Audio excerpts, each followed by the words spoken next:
सांगितलेली सगळी कामं झालीत का? Yes boss. आणि त्या दीपाली मॅडम का नाही आल्यात अजून? तर मला कसं माहित असणार? मग तुला काय माहित असतं?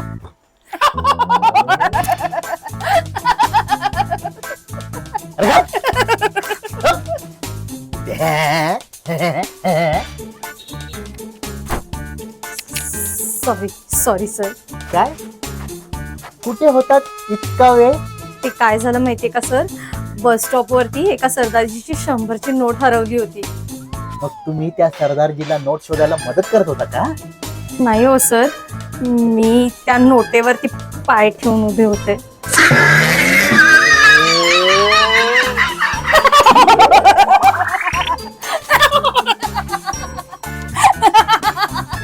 अरे